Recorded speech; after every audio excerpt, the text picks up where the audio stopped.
So let's go ahead and good evening, everybody. I believe and hope that we are all connected now in this experiment between a public hearing and a Zoom meeting. We hope it goes well. There's a couple of things I need to announce before we get started with the meeting. If you are parked in the rear employee gated parking lot, please move your vehicle to the front or to the north parking lot to avoid having your vehicle locked in when staff leaves. Please sign in if you're at the Aldridge Hall. Please sign in the sheet by the rear door. When you are going to speak, please state your name and your address before speaking at the podium or Zoom. Whether you're live down at the Aldridge Hall or joining by Zoom, we will need your name and address for the record. Reminder that there is a 3-minute timer for those who wish to speak. We may or may not be able to extend that. That'll be dependent upon the time that we have. Those who are present by Zoom, remember to mute your microphone throughout the meeting if you're not speaking in order to avoid feedback. Tonight, when there are some public members joining us by Zoom, Amber will be our point person for hands up. So if you know how to raise your hand on the Zoom, if you don't, do a little experimenting along and let Amber know that you would like to speak, and then she will be the point person as to who is going to be recognized next from the public on the Zoom meeting. I believe that's all of the business we need to do before we call the regular session of the Yuma County Planning and Zoning Commission to order. I'll ask Amber to verify a quorum, please. Amber.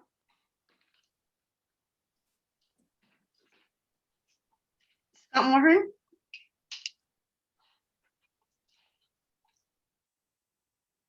Yeah.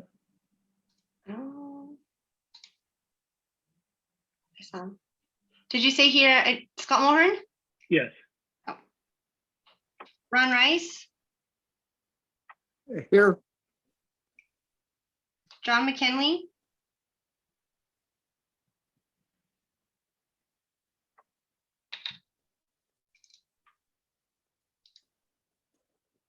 See John. I know he's here. He's muted, Amber. Okay. Tim Bowers, Present. Danny Bryant, Here. Matias Rosales, Present. Bobby McDermott,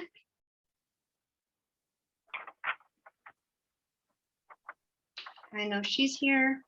Gary Present. Black, Here. Paul White. Here. Chairman, you do have a quorum. Thank you. Now I will ask Amber to put up the image of our American flag, and we will all stand and join in the Pledge of Allegiance before our meeting begins. I pledge allegiance to the flag of the United States of America, to the flag, to the republic United which States stands and to one the nation republic under God, indivisible, with liberty and justice for all. with liberty and for all.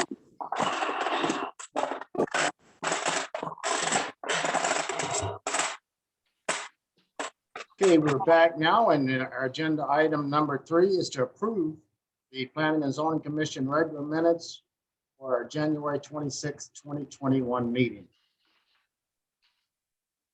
I make a motion to approve, Mr. Chairman. Second. That's Ron Rice. We had a motion by Ron Rice with the second by Gary Black Yes. to approve the minutes as presented. All in favor, say aye. Aye. Aye. Any opposed? Hearing none, the minutes are approved as presented. Move to item Chairman? number 4 on tonight's agenda. It's rezoning case number 21-01. Adrian Vega, agent for Sunderman Investments LLC, requests the zoning of 2 parcels totaling 10 gross acres in size from rural area 10-acre minimum to suburban site built 2-acre minimum.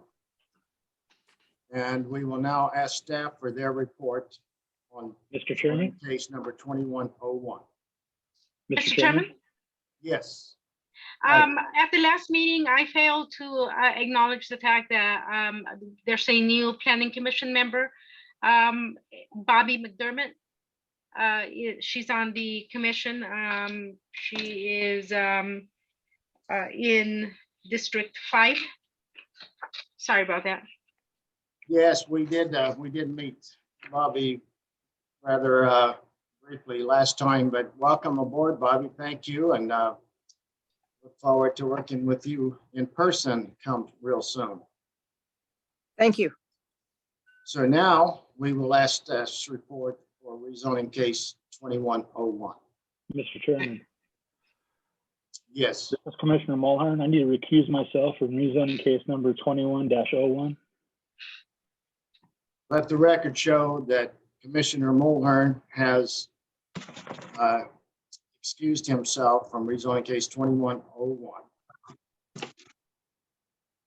Staff, we're ready for that report. Thank you, Mr. Chairman. Let me share the screen. Mr. Chairman, can you see the screen, the presentation? See the screen, but your voice is very low. Okay, how about now? Better. Thank you. Thank you, Mr. Chairman, members of the commission. Javier Barraza, senior planner. I'll be presenting rezoning case 2101. This is a request to rezone 2 parcels, a total 10.0 gross acres in size from rural area 10-acre minimum to suburban site built 2-acre minimum. The project is located in the Yuma planning area near Sierra Sands Avenue and County 15th Street on the vicinity of southeast corner. The intent, as you mentioned, Mr. Chairman, is to create 5 parcels of approximately 2.0 gross acres in size for residential development. This is the zoning and vicinity map showing the subject parcels 19 and 18, cross-hatched and highlighted. Parcels are in desert terrain and are in the parcels are accessed via Sierra Sands Avenue in the west and along parcels 16 and 17 via a private access easement. Parcels on the north and west are 15 parcels on suburban site built 1-acre minimum, part of the Sierra Sands subdivision. Parcel 16, it's a zone rural area 10-acre minimum. It's improved with a pro shop building that it's abandoned. And parcel 17 in desert terrain, unimproved zone rural area 10-acre minimum. And on the east, we have parcel number 1 within city of Yuma. Also is the location of the very Goldwater Range. This is the site plan submitted by the applicant. Outlined in red is the 2 parcels showing how they plan to split into 5 2-acre parcels. In the highlighted area, you show the proposed access easement to the new 5 parcels development. This is an aerial view showing the subject parcels within the existing conditions in the area. This is a view looking south at Sierra Sands Avenue from County 15th Street, showing that only half of the avenue is paved and the other was in gravel condition. This is a view looking east at gravel access south of parcel 16. On the right, on the left, you can see the pro shop building. Now this is a view looking north at the access easement from between parcel 16 and 17, looking north. Now looking north at the subject parcels from the end of that cul-de-sac that still was not finished. View looking northwest the subject parcel from parcels 16 and 17. You're looking northeast the subject parcel number 18. This is the structures that are in the parcel number 18. The well and some pipes and a dry pond that looks like a retention basin. Mr. Chairman, staff received a petition with 38 signatures in opposition, 8 letters in opposition, 2 letters in favor of the request, Out of the opposition letters, 7 property owners are within the zoning. Excuse me, Mr. Chairman. Yes, Maggie. It appears that the Okay. monitor in the auditorium isn't working and the people in the auditorium are not able to see the presentation that's being made. So they're requesting that the presentation be made available. I don't know why. So, Javier, is there Okay. anywhere that you can look into that? Yes, we'll need to go there and take a look. Mr. Chairman, is that okay with you? Yes, we will take a brief break and let's wait for Javier to go check that out. We can Thank see you. you now, Dan. Javier, can you reshare your screen, please, to see if it's working now? My screen, let me stop sharing. Can you, yes, and then reshare it? I don't know why. right. It's stuck to the American flag and I'm not sure why. Okay, let me try. Works now. How about now?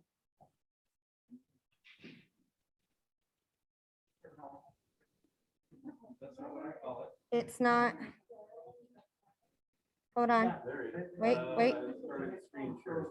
Okay, now we can see it. Good. I don't know why this chat is on. Javier, it might be good if you would just start the presentation over since they didn't get to participate. Of course, Mr. Chairman. Let me know when. Everyone ready? Go, Javier. Thank you, Mr. Chairman. Once again, Javier Barraza, Senior Planner. I'll be presenting rezoning case 21-01. This is a request to rezone 2 parcels, the total 10.0 gross acres in size from rural area 10-acre minimum to suburban site build 2-acre minimum. The project is located in the Yuma Mesa planning area near Sierra Sands Avenue and County 15th Street in Yuma, Arizona. The intent of the applicant is to develop the 2 parcels and divide it into 5 2-acre parcels for residential development. This is the zoning map showing the subject parcels, parcels 19 and 18, cross-hatched and highlighted. The parcels are accessed along from the Sierra Sands Avenue on the west and along conveying through a existing 20-foot wide access, private access easement that goes on the south through parcel 16 and the east line of parcel 16 as well. Parcel 19 is desert terrain, while parcel 18 is also undeveloped. There has some structures like a well and some pipes and a dry pond. Parcels on the north and west are zoned to rural site build 1-acre minimum, part of the Sierra Sands subdivision. Parcels 16 and 17 are properties zoned rural area 10-acre minimum, 5-acre in size each approximately. On parcel 16, there's a building. It used to be a pro shop for the old golf course that used to operate in that area. Parcel 17 is undeveloped. And parcel number 1 on the east is within the city of Yuma and it's also the location of Berry and Woolwater Range. This is the site plan submitted by the applicant showing outlined in red is the 2 parcels showing the 5 parcel split. The minimum size is 2.0 gross acres in size.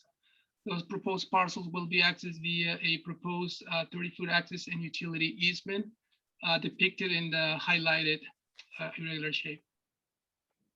This is the aerial view showing the existing condition in the area. The subject parcels are outlined in red. This is a view looking south Sierra Sands Avenue from County 15th Street.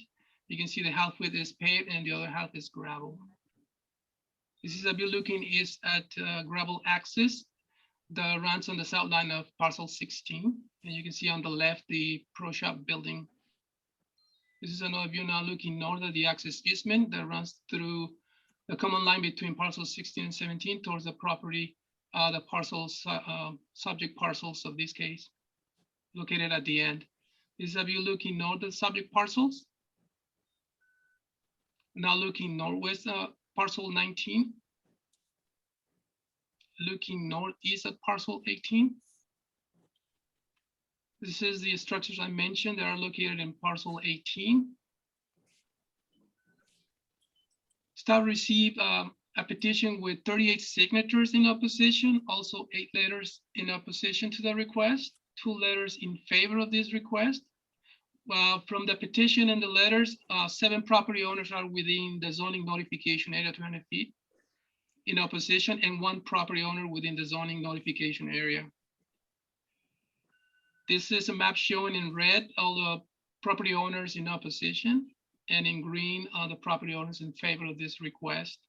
As you can see, 8 parcels are within a reply with a comment within that are intersected by that ring, which is depicts the distance of 300 feet from the subject properties, which are crosshatch. Planning staff recommends approval of rezoning case number 2101 and shall be subject to the following performance condition. Within 60 days of approval by the board, the owner or agent shall provide an ARS 12-1134 waiver, record an infrastructure disclosure statement, record a navigation disclosure statement, record a range disclosure statement, and record a schedule for development statement. Also, the following schedule for development. Number 1, within 1 year of board approval, the owner shall apply for and obtain a grading permit from the Department of Development Services to improve the ingress-egress easement as an access built road in a dust-free condition by application of an aggregate base course, ABC, covered by a penetration and chip seal coat, referred as a standard B. Number 2, within 1 year of board's approval, the owner shall submit certification from a licensed engineer confirming that the ingress-egress easement referred to in item 1 above of the schedule for development was constructed according to standard B. Number 3, within 1 year of board's approval, the developer owner shall construct the west half 20-foot wide of Sierra Sands Avenue from County 15th Street to the access road of this development, approximately 1,250 feet. In accordance with Yuma County Public Works Standard number 2-040, half width, the developer owner shall submit improvement plans to the engineering department for review and approval. Number 4, within 1 year of board's approval, the owner or agent shall split the properties by means of a land division permitted in accordance with section 507 of the Yuma County zoning ordinance. Number 5, within 1 year of board's approval, and as part of item number 1, the owner shall record an ingress-egress easement 20 feet in width minimum. Mr. Chairman, that concludes this presentation. Staff is ready to answer questions. Thank you, Javier. Do any commissioners have questions of staff at this point? Mr. Chairman, Yes, Bobby. is there a requirement for a 100-year water supply documentation on a division like this, since they're all on wells? Javier, can you answer that? Mr. Chairman, environmental programs did not provide comments on that respect. I think according to conversations with them, only if it was like a subdivision. Mr. Chairman, Maggie, please. just to follow up on Javier's comment, this request is not they're not filing a subdivision plat as part of this request. They are splitting the properties or creating 5 lots. So it does not require a 100-year water supply. Thank you. You're welcome. Any additional questions from Mr. Chairman. commissioners? Yes, Mr. sir. Chairman. Yes, sir. My question is to staff. A rezoning case like this, in splitting it 5 ways, requires it to be a subdivision. Am I correct? Mr. Chairman, something that is 5 parcels or less, it requires a land division permit as per section, pursuant to section 507 of the Yuma County zoning ordinance. If there were to be 6 or more, that will trigger a subdivision regulations. Okay, thank you. Any other commissioners have questions of staff? Hearing none, is the applicant present? Would the applicant like to address the commission?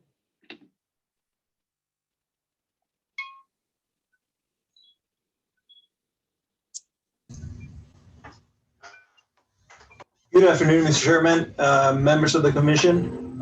Adrian Vega, 1560 South Fifth Avenue.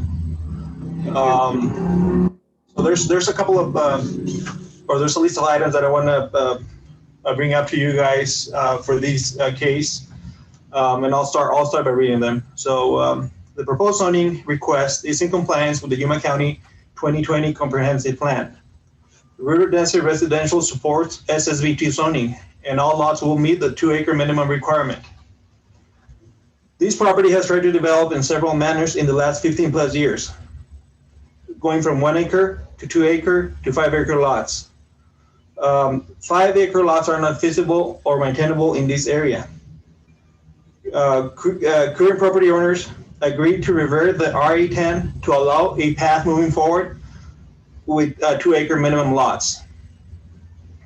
The water aquifer is massive, and the resultant of water uses from the residential is far less than the uses required for to maintain a golf course.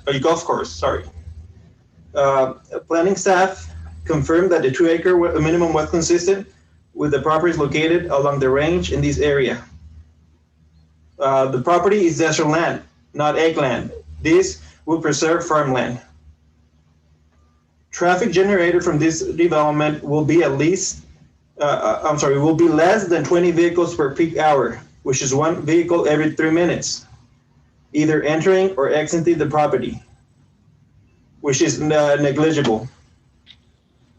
The applicant agrees to all the conditions proposed by staff, including road improvements along Sierra Sands Avenue and the inner access easement providing access to these parcels. These road improvements will be at a minimum Shipsy Road on the private easement, and it'll be a Yuma County road on Sierra Sands Avenue. It is the applicant's opinion that this rezoning will correct a development that went wrong since the beginning. The applicant's property was a portion of a golf course that failed in a subdivision that was never developed. Applicant agrees with staff that the balance of the property could develop as 2 acres, some sites in the best interest of the community. And again, this complies to the comprehensive plan. The intent of the applicant is to market these lots to home builders and to construct custom spec homes. And I'm here to answer any questions if you guys have any. Thank you, sir. And do any commissioners have questions of the applicant's agent at this time? Yes, sir. Bobby? It's Bobby. Go ahead. Yes, sir. I've got a couple or 3 questions. You stated that this was former cropland? Commissioner, no, it wasn't a cropland. This was a golf course that was built at some point, and it stopped business. Yeah, okay, that's what I was out there today and I looked at the site, and I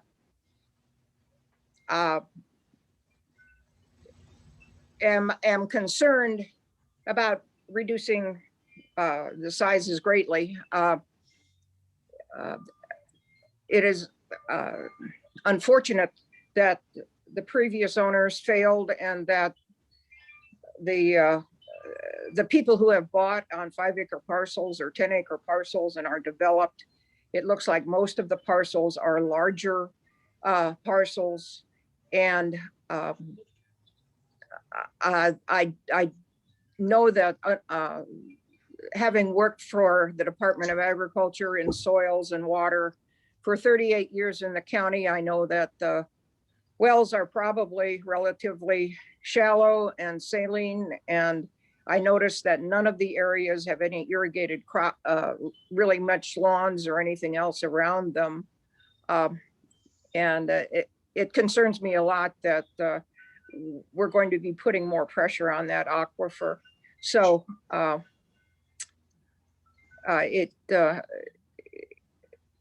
wells and septic tanks, if people do not put their septic tanks in properly, they're putting their sewer water in their well water. So I see a lot of problems regardless of what's been done in the past. I really don't see that we need to exacerbate the problems that are out there. Thank you. Yes, thank you, Commissioner. Did the agent want to respond to the commission? Mr. Chairman, Commissioner McDermott, the aquifer that you're talking about is, it provides water to the foothills. It provides water. It's a huge aquifer. Development in the foothills is ongoing. If we were a subdivision, we would simply apply to the ADWR and receive a 100-year water supply as a matter of fact, I guess, or a matter of practice. The state water supply is there's really no concern. I mean, it's a standard practice in the foothills, Somerton, San Luis. Yuma's got a standard standing one. So that's really not an issue from a standpoint of a 100-year assured water supply. Just And you- in response to that, having worked with the Bureau of Reclamation and the well field below that is pumping out of that same aquifer to supply water to meet international needs with Mexico. There's, this is, it's, unless this is in a very unusual area, there is treatment in the foothills, there is treatment and other subdivisions are required. These folks are going to just be putting in wells. And it is a different matter than if you are having to provide water through some sort of a water company.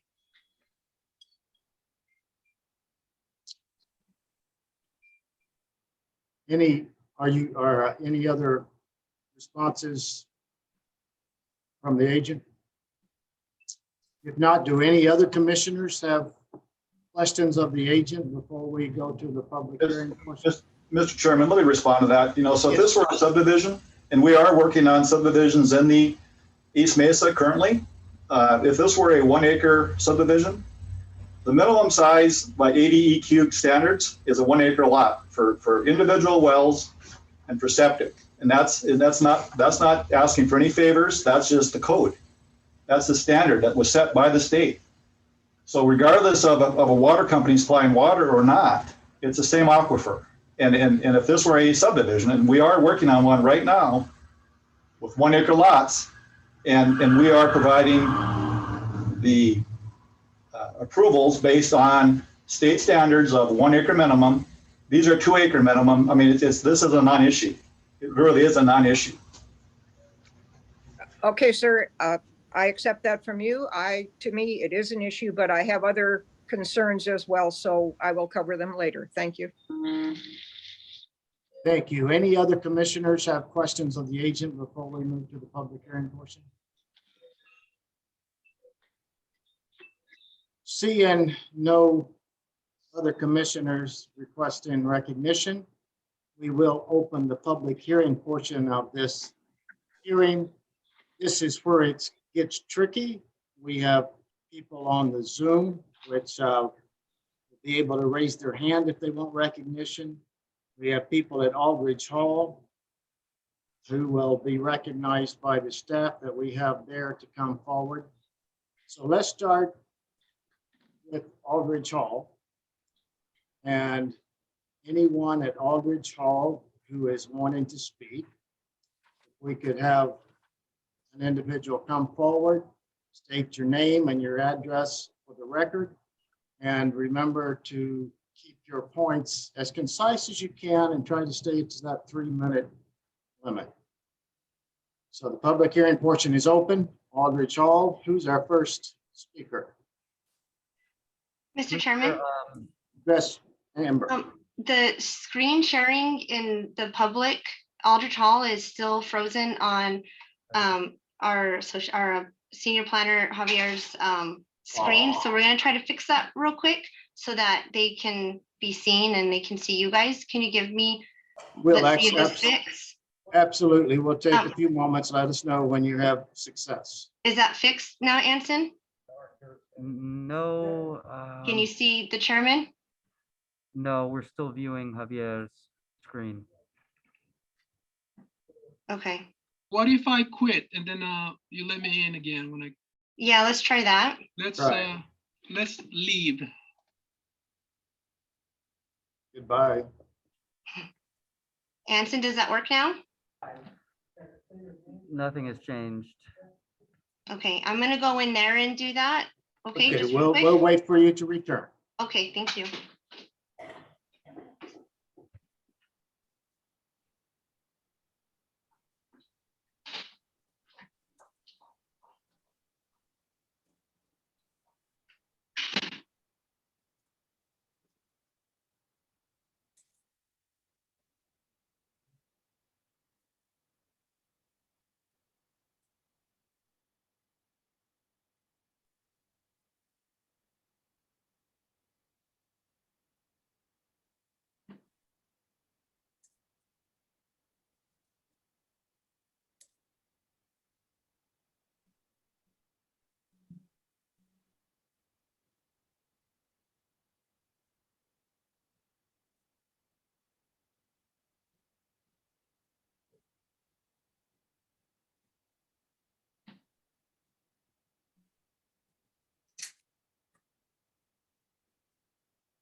Okay, Mr. Chairman, they are ready. We made it work, huh? Yes, it's working. Thank you. So now we will again call for the first speaker from Aldrich Hall. Come forward, name and address for the record, and let us know your thoughts.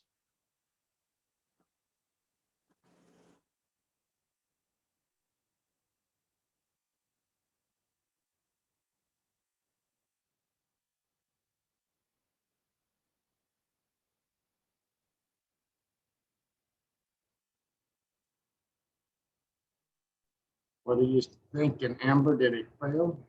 Let me go check. Okay.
Mr. Chairman, we're gonna have to switch out the laptops. That laptop in there is not working. Can you just give us about 5 minutes, please?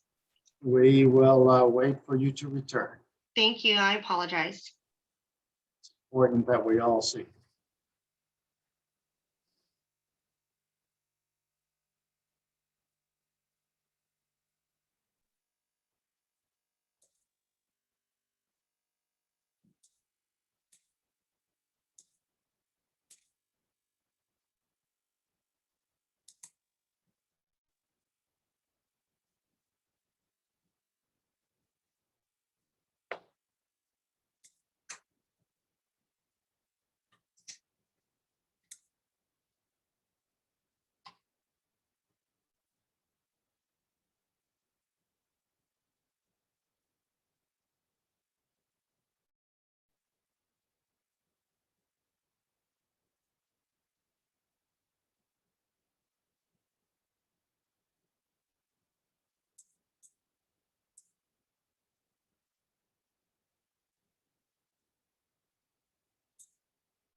It is.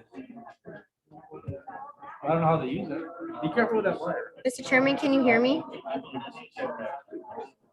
I can hear you, Amber. Oh, hallelujah. Sorry, I forgot we're recording. Yeah, well, that's okay, praise. Okay, for right now, we are good right now. Yep. We are good right now. Yep, right now. Wait for Amber to get back to her spot.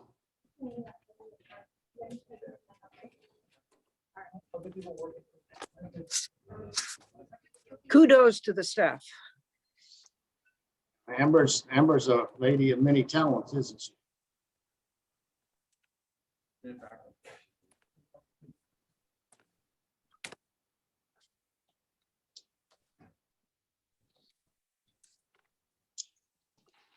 Okay, Okay, Danny, I'm back and ready. Amber has made it back to her place of watching and participating. So we will now ask those people in the public who would like to speak at Aldridge Hall to come forward, state your name, address, and tell us your thoughts. Mr. Chairman.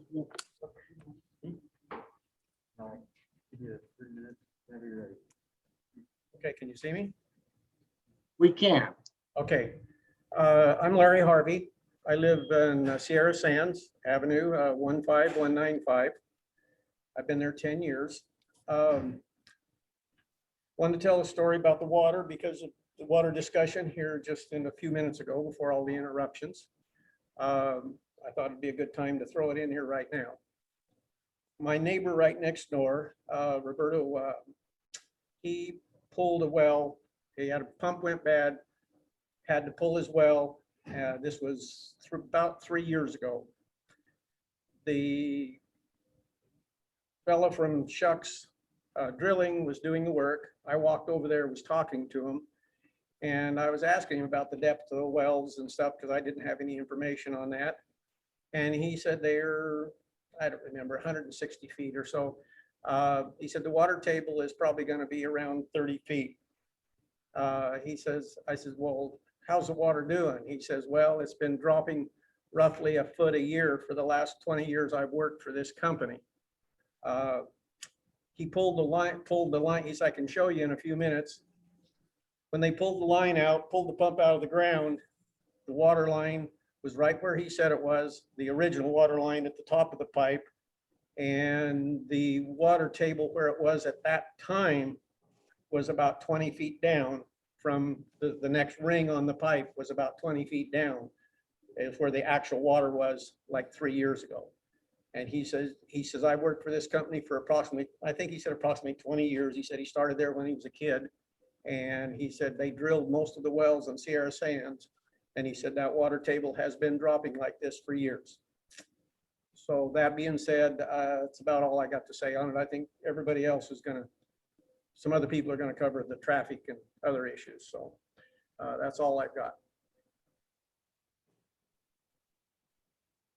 Thank you. Yeah. Thank you. Do any commissioners have questions of this individual? If not, thank you for coming and participating. Okay. Sorry for the Thank delay you. there. Thank you. The next speaker from Aldridge Hall.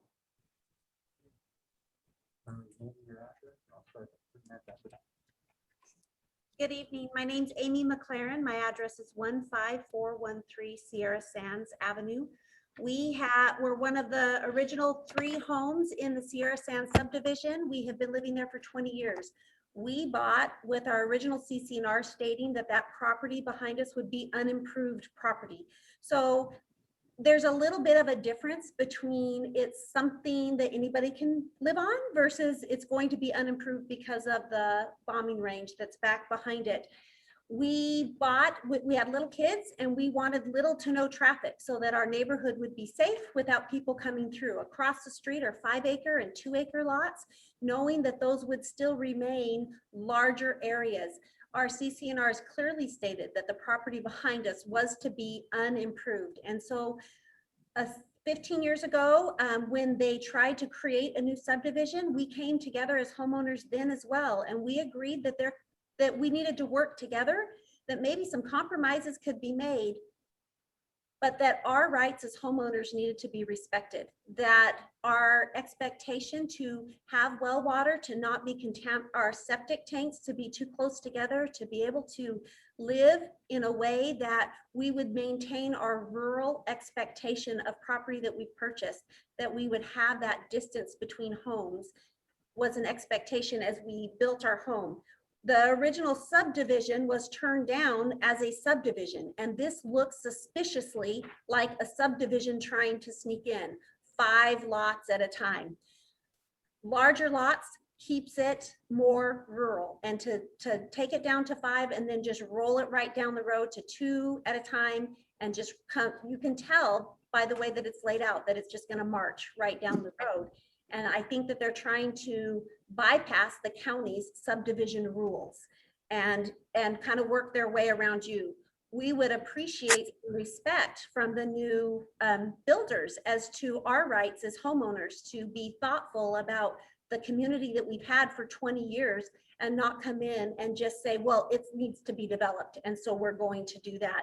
And we would like to maintain the quality of ownership that we currently have in our homes so that our property values don't drop when all of a sudden there's homes behind us with no expectation of them matching the current subdivision.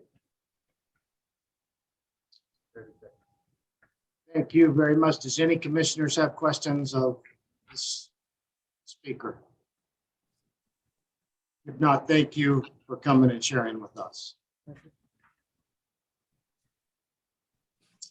next speaker from Aldridge Hall.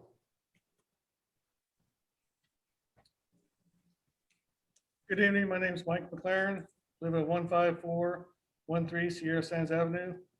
I wish you could all be here in person so we could see you and talk to you more in person, but we understand some situations we have. As was mentioned, my wife and I were the third house out there. It was a golf course property that was leveled, divided into some lots. At that time, we made some concessions with the county and with the builders. They were going to make 5-acre lots out there, put up no arena lights, not have any 2-story buildings. And this would help keep some of our value where it needed to be. Everybody you see in this room, and hopefully you as commissioners are not foolish enough to think that it's not a coincidence that they knew the number of lots they should get under and the number of rules they had to follow so that they did not have to do a 100-year water supply test. None of us are foolish enough to think that they're not just going to keep marching through there, putting up 25 to 30 homes behind us and take down our water table and take down what we have built and what we have as our value. We don't want to see our values decrease. As was mentioned, I think this is a way for them to do little bits at a time so they get around your rules as a county and circumvent your rules that you have as subdivision rules. That's all I have. Thank you. Very good. Thank you. Does any commissioners have questions of this speaker?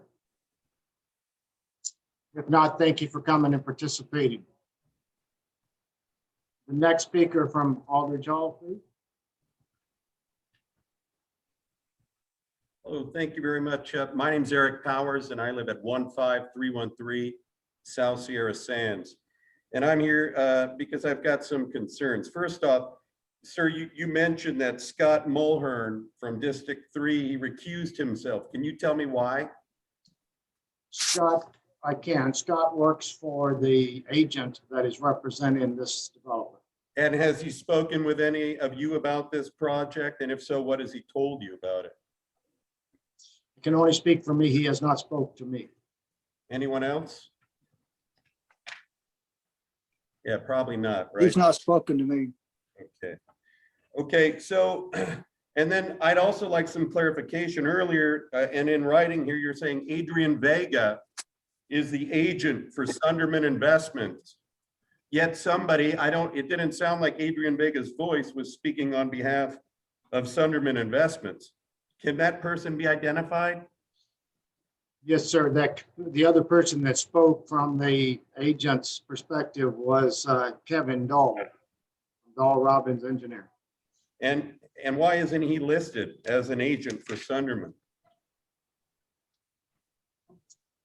I suspect his firm is listed and Adrian is one of the members of his Well, firm. Mr. Chairman, I don't see it anywhere in here. So I'm wondering what's going on. I don't get it. Mr. Cook, I'm sorry. Mr. Bryant? Time, ma'am, this is my Yes. time. Well, we won't dig into your time. Maggie, go ahead. What was your concern? Yeah, the staff report states that Adrian Vega of Dahl Robinson Associate is the agent. So both Adrian and Dahl Robinson Associates are listed as agents for the applicant, for the owner. Thank you, Maggie, for clearing that up. Now, you can resume, sir, and you will have your extra time. Thank you. So then, sir, I'd like to move on and talk about what was presented to the Marine Corps CP&L when this proposal came forward. What exactly did this committee present to CP&L? Because they're the ones responsible for presenting these things to the commander of the Marine Corps Air Station, who's in charge of the western part of the Berry Goldwater Range. Staff Maggie, would you like to respond to that, please? Yes, Mr. Chairman, for every case, the staff sends a request for comments memorandum with the vicinity map and the applicant information or Right, with the. all due respect, ma'am, I want to know what you told him and what you showed him, because Sierra Sands is an 80-acre subdivision, and you're breaking it down, sir. Sir, hold on just a second. It is your time. Okay. But you have to follow rules like we all do. And you need to address the chairman. I'll recognize staff if we want to get a question answered from staff. But it can't be a back and forth between you and the audience and you and the staff. You address your comments to the chairman. I'll ask staff if they want to respond. So we're not going to doctor time for the time she's spent in answering, but if you ask for a question, let staff answer it appropriately. And then will that go against my time, Mr. Chairman? No, we're going to be pretty lenient with you. I appreciate you. You treated me with great respect on Sunday, so we're going to return. We have a lot of respect for you for showing up, so thank you for that.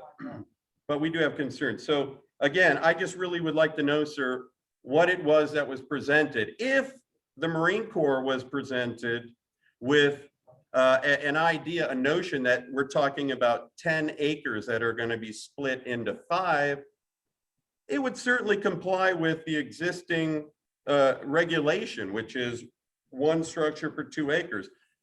But if the big picture was presented, which is Sierra Sands in total 80 acres with 30+ residences already on the site, that changes the complexion of the argument completely.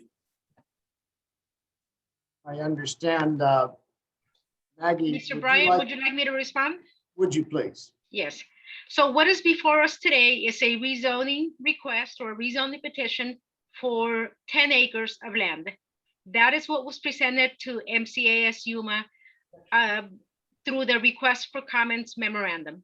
Right, but you're omitting information that is essential to making a legitimate determination, and it's being done deliberately. It's not lost on us that you selected 5, as Larry said, because you selected 10 acres to be zoned into 5 too. It's not lost on us that was to actually undermine the regulation that states subdivisions have to have water studies. It's not lost on us. We know what you're doing. We just want it to be exposed. But I think you've done a good job in doing that. Mr. Bryant? Yes, Maggie. Staff is not presenting this on behalf of staff. The petition was filed by a property owner through an agent. This request came to us and we processed the request. Very good. Thank you, Maggie. So is the gentleman finished at this point? My time is up, sir, but I thank you for your time. Thank you. Appreciate you coming and sharing with us. Next speaker from Aldrich Hall, please.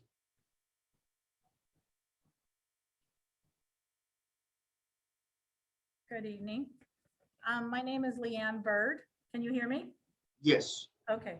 My name is Leanne Bird and my address is 15373 South Sierra Sands Avenue.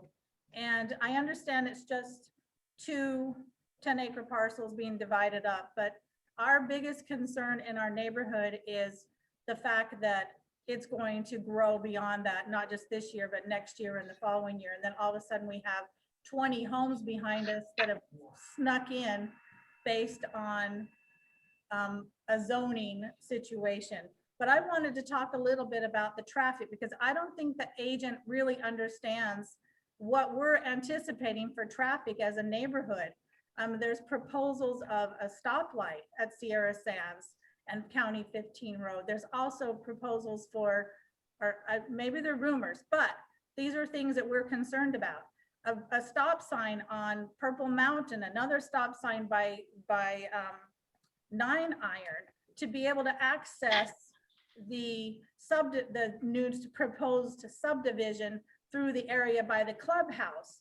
And we're already receiving a lot of traffic down the road with garbage trucks, with mail deliveries that come multiple times a day. So it isn't just the people who live there that are coming and going from that, services that we are paying for are coming multiple times during the day. Big garbage trucks, school buses, all of those kinds of services too. And I'm a little concerned about 5E. We're already seeing a lot of UTV traffic on 5E. Middle of the night, all night long. Are they going to address putting up a barrier between the Barry Goldwater and 5E so that we don't have the noise and people doing that? And why don't they consider taking access into the subdivision or the new parcels off of 5E and also off of Sierra Sands so that we are not receiving every single person coming into that subdivision off of the Sierra Sands Avenue. I do believe it's going to be more than whatever the vehicles they quoted, but I think it's going to be more like 20 households of 2 vehicles each, extra trash pickups, extra mail delivery trucks, extra school buses, depending on how many people have children back there. And it's already going to destroy our openness that we purchased in the intent that we had a nice view of the foothills and we had open space. We're buying into a rural county area and we wanted to get away from the subdivision areas that we currently had lived in before we purchased. And I just think that they're looking at a way to go walk around the rules of the county and be able to push something forward and get more than what they get, more homes in there and totally disregard our way of life. And that's all I have to say. Thank you. Thank you very much. Appreciate you coming and sharing. Next speaker from Aldrich Hall. Yes.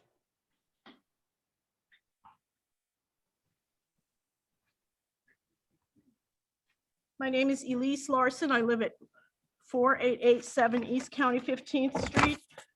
And Sierra Sands is an exceptional circumstance. It's ringed. The place where they want to start doing this is ringed by houses on 3 sides. The original 1-acre lots were allowed in only on the understanding the interior would remain undivided. The 5 houses that they want to put up now alone drive the lot density throughout the 80 acres of the subdivision, which again is a subdivision. It's not separate interior and exterior, drives it below 2 acres per house. The Barry M. Goldwater bombing range is strongly opposed to lot sizes of less than 2 acres each.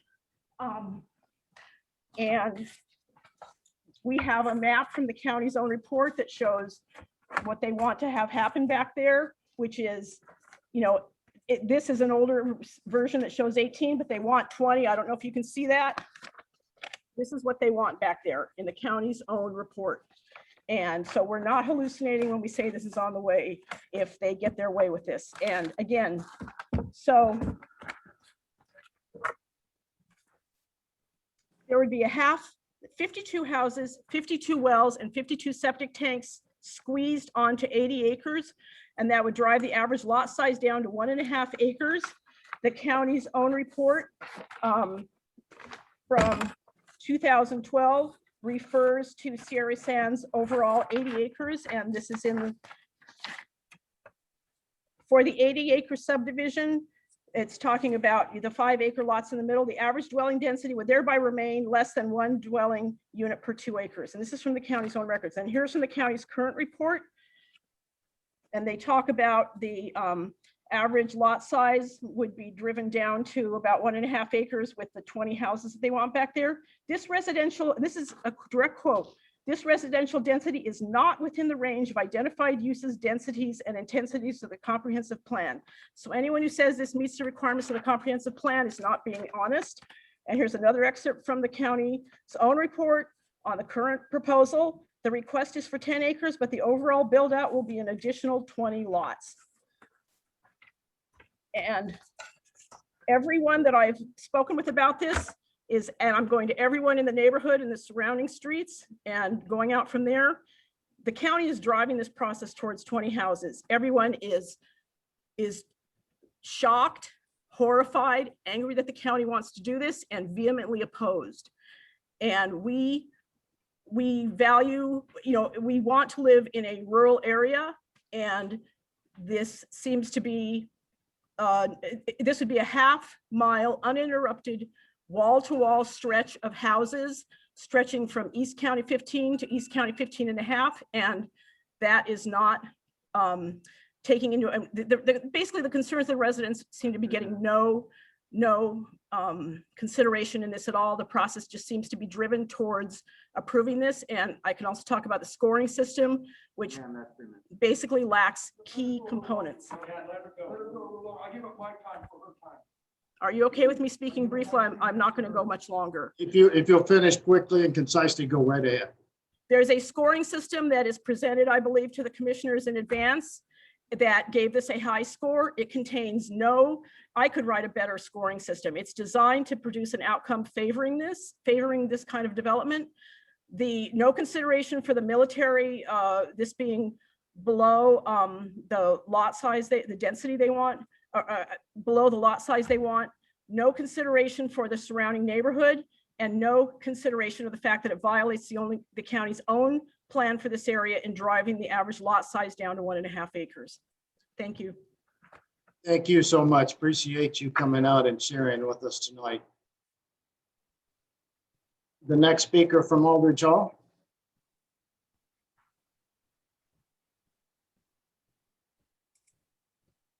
Good evening. My name is Rebecca Lee, 15180 South Sierra Sands Avenue.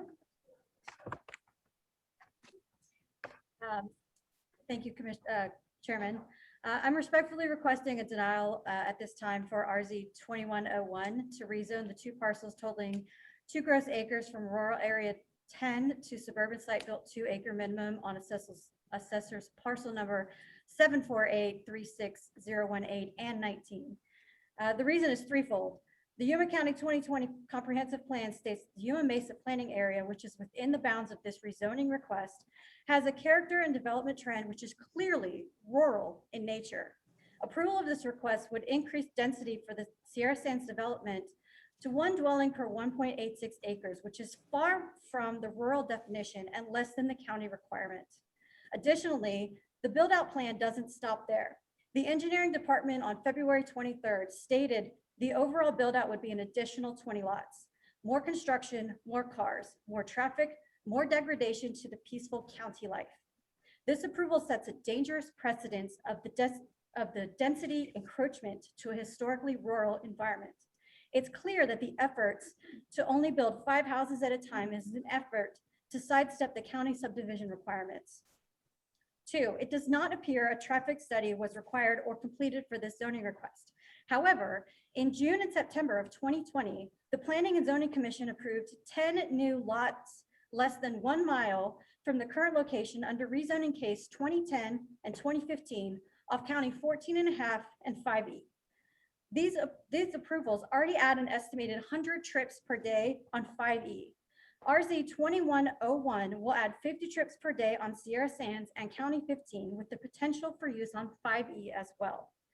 These roads are well-traveled already, and there's no plan in the FY21 Yuma County Capital Improvement Plan, either in the approved or unfunded projects list, to address road repairs on 5E south of County 14, County 15 between 5E and 3E, or to extend 5E south of 15E, which should be designated a primitive road.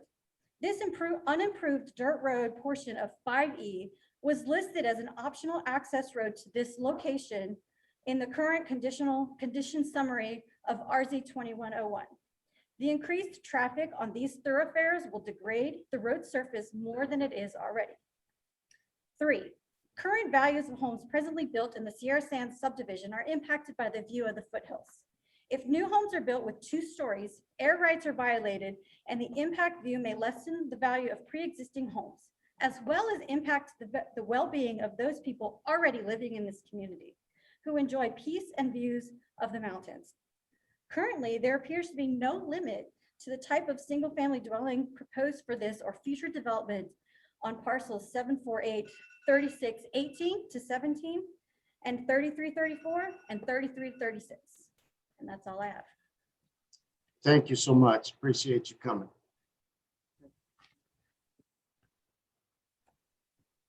Next speaker, please.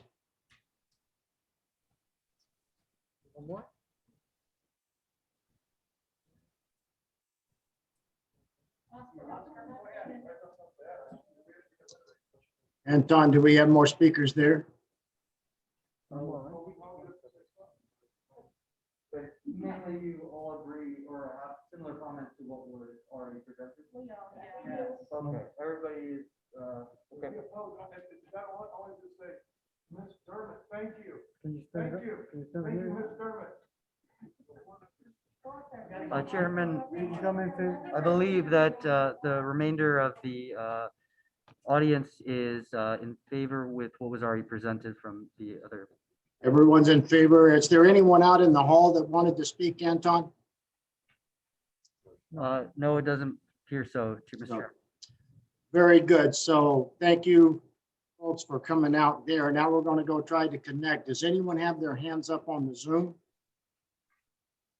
Mr. Chairman, I do not see anyone with their hands up. Antonio Martinez from MCAS wants to speak. Yes, Okay. sir. Let's have MCAS. Good afternoon, ladies and gentlemen. This is Antonio Martinez from Marine Corps Station Yuma. And on behalf of the commanding officer, we can tell you that we received the request and has presented, which was 10 acres rezoned into SSB 2 acres. We cannot oppose to that.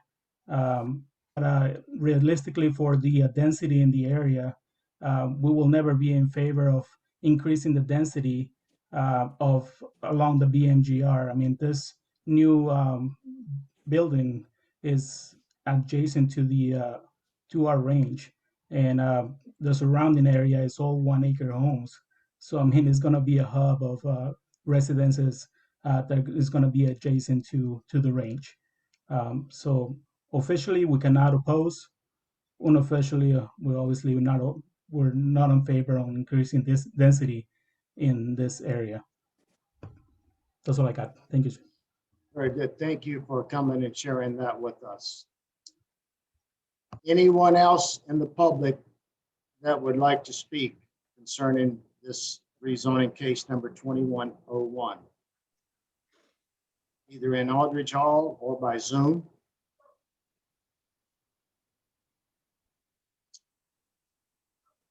If not, we will come back up to the commissioners and ask the commissioners if they have additional questions of staff or the agent. Any commissioners seeking recognition? Mr. Chairman, this is Gary Black. Gary Black, please. One for the Marine Corps Station. They had to approve the density for the 1 acres in Sierra Sand. Now, was that approved by MCAS? I'd just like to hear a little bit of the history of how that was approved for 1 acre house lots.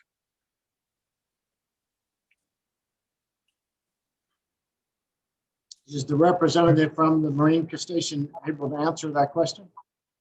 Tony? Yes, sir. To be honest, I'm not aware of how the approval was in the past for that area, and if it was before when the comprehensive plan was placed in effect.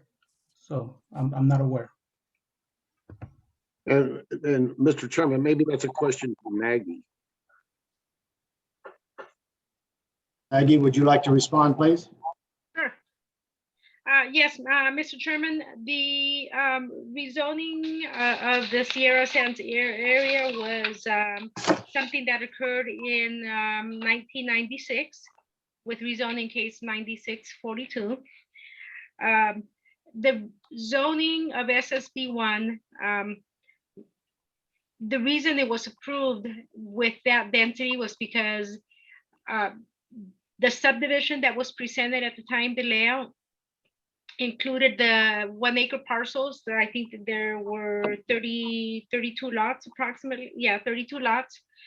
And together with the golf course, which is another,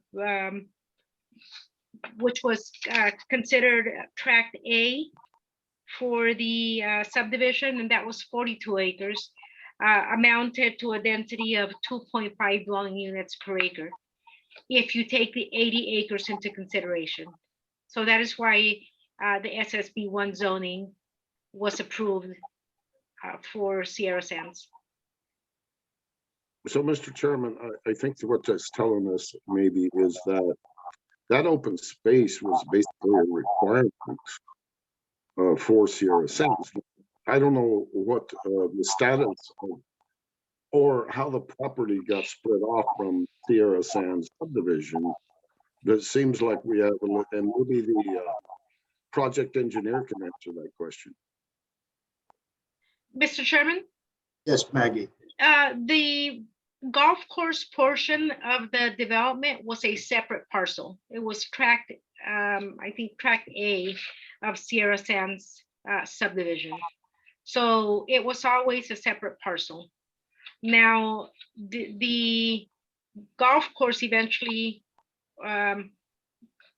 became non-operational, or it no longer worked for the area. So that is why back in approximately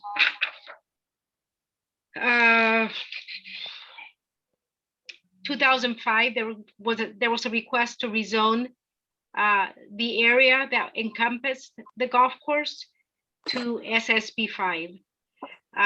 There was a subdivision presented at that time, but that subdivision was never developed.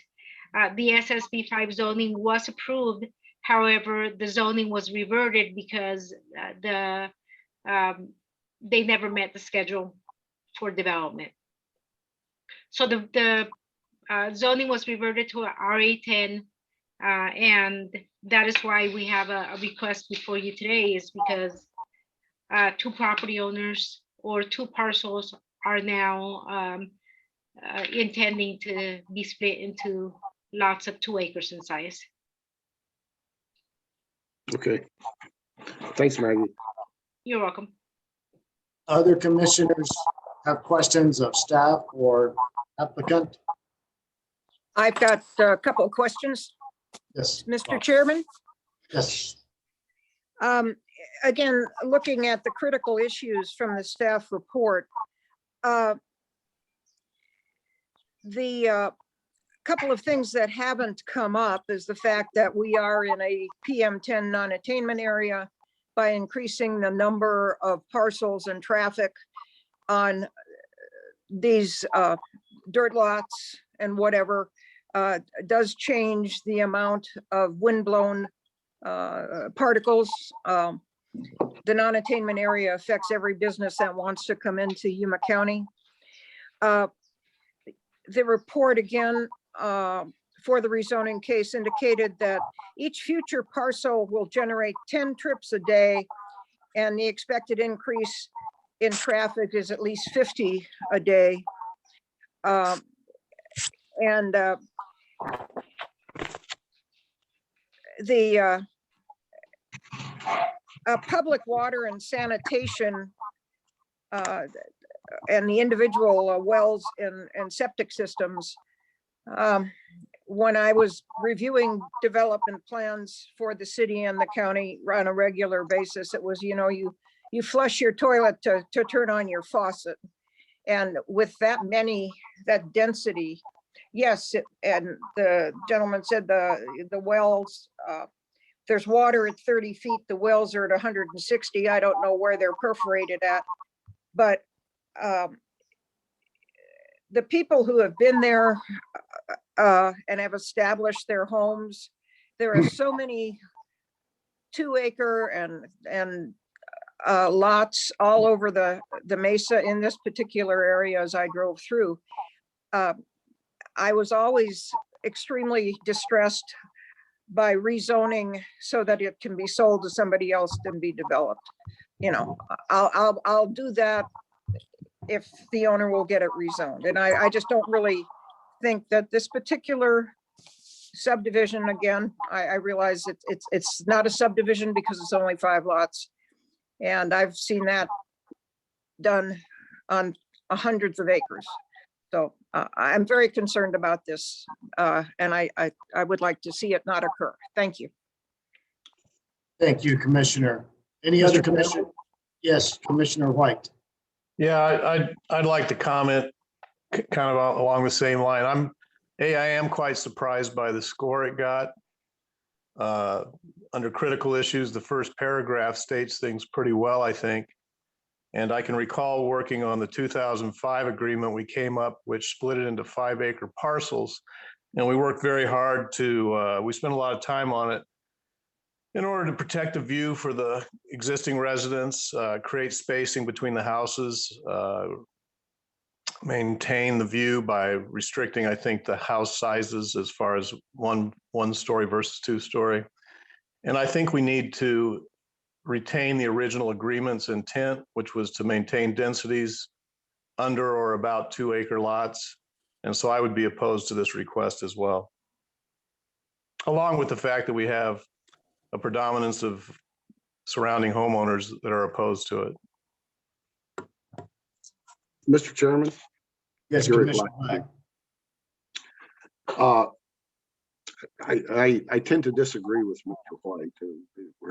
We're not on the same page as this. Black and white, right? Black and white. Black and white. Yeah. And it's not because I want to be unfair to the homeowners that are there. Absolutely, I don't. But the critical issue is they have zoning for 1-acre parcels. Now, when you get a zoning request that is above and is surrounded by the 1-acre zoning request, legally and morally, I think I have an obligation to the landowner, the person that's developing this, to see that. Now, there's some issues, I understand.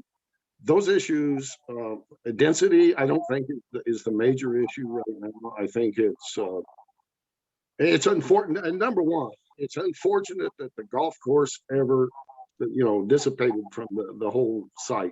It's a beautiful place. It's still a beautiful place, and I agree 100%. But I have a real problem now. We've moved into years. People have to make decisions. People have to actually, when they purchase something, they have some expectations. And I wouldn't feel morally right to vote against this person for this zoning request. And, being said, Mr. Chairman, I would even make a motion to that effect. Mr. Chairman, can I respond to Commissioner Black? Well, let's see if you can, but Mr. Black made a motion. Is there a second for Mr. Black's motion? What was the full motion? I didn't hear the second part of Mr. Black's motion. His motion was to approve the request as presented. I second that. So we have a motion. That's Ron Rice. Yes, we have a motion by Gary Black, Commissioner, and seconded by, is it Ron Rice that seconded? Matthias. Okay, Yes. sorry, Matias Rosales seconded. So we have a motion and a second, and we're going to approve. We're going to have a continued discussion. Mr. White.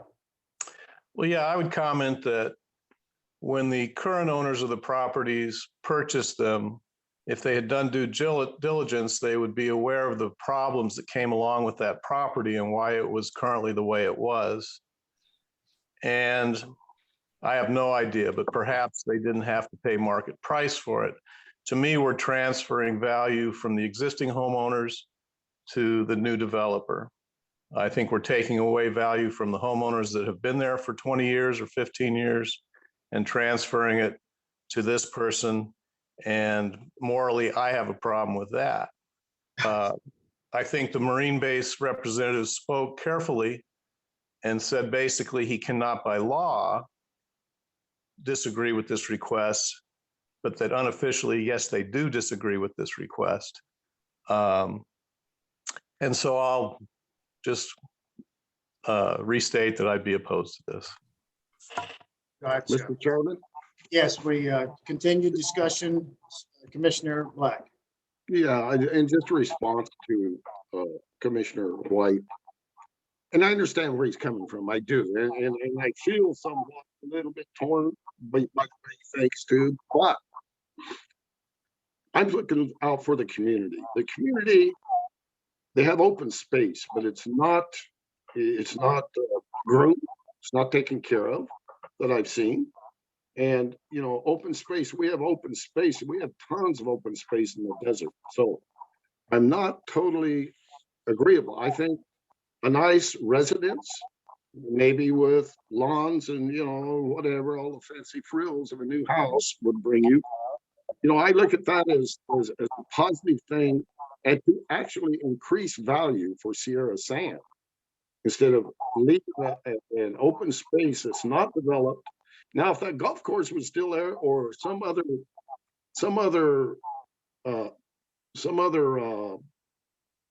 issue that would take care of the property, monitor it and take care of it, then yeah, I would agree with Paul.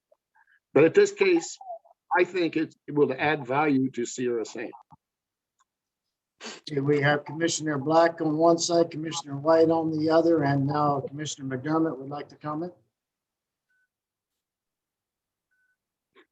Mr. Chairman, I would also. Yes, comment, please. Bobby, go ahead. Okay, yeah, I totally disagree, unfortunately, with that last comment about open space and whatever. Open space is open space. Open space is not, to me, developed lawns and pools and houses and treetops and things like that. That is a gorgeous area. As I said, I spent an hour out there this afternoon driving around looking at, and basically, I agree that the homeowners in this area, I was extremely impressed with the neat developments, the careful tending of their properties, the lack of junk. You can drive all over the Yuma Mesa and find all kinds of awful things. The weeds are down. You have the native vegetation. It's a gorgeous area. And I totally disagree with the idea that these people have really worked hard for 20 years and that somebody can piggyback on their work with lesser type developments, because you're not going to get the same sort of development on 2 acres as these people have done with their properties. And so I cannot buy into that as a rationale for allowing this to go through. Thank you. Thank you for your comments. Any other commissioners wanting to ask questions of staff or the applicant? Not, I would like to ask, maybe staff can answer these questions. I want to center in on the traffic issue and how much, if the worst case scenario and 20 homes got built, I believe staff estimated that could be up to 200 car trips a day. What's the expected traffic of a golf course? How many trips per day does the average golf course get? do we have, if we were calculating this with the golf course, trying to make sure that the transportation system was intact, how many trips would we think that the golf course would generate? Do we know that? This is Arturo Alvarez with Engineering Department. Currently, I don't have that information, but if traffic is the issue, may I suggest the following? Our requirement is for them to improve the west half of Sierra Sands all the way to Purple Mountain, I believe that's the other subdivision. So you're gonna have a center turning lane along Sierra Sands for vehicles to turn into onto this lot split. If the commission wishes, they could recommend also for them to have access out of Avenue 5E. I believe currently we have 33 feet there of public right of way. But well, perhaps I could go to the applicant and ask the applicant if there was a consideration of accessing through Avenue 5E.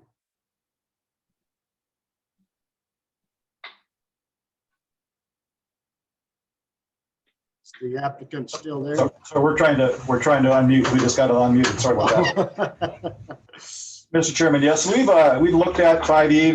We're kind of at the mercy of the county. The county is the one that came up with Sierra Sands Avenue. We think that's probably the right decision.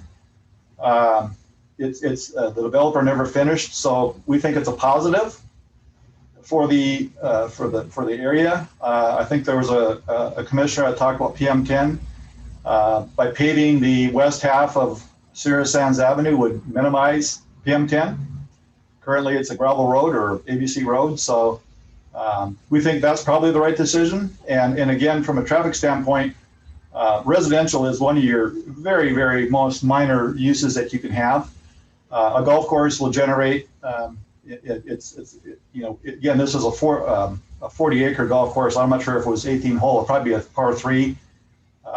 But it generates, tee times every 7 minutes, so there's a lot of traffic being generated from a golf course. But, and again, I can emphasize 200 trips in one day and that's a standard we use all over the industry. It's a ITE, it's called Institute of Transportation Engineers.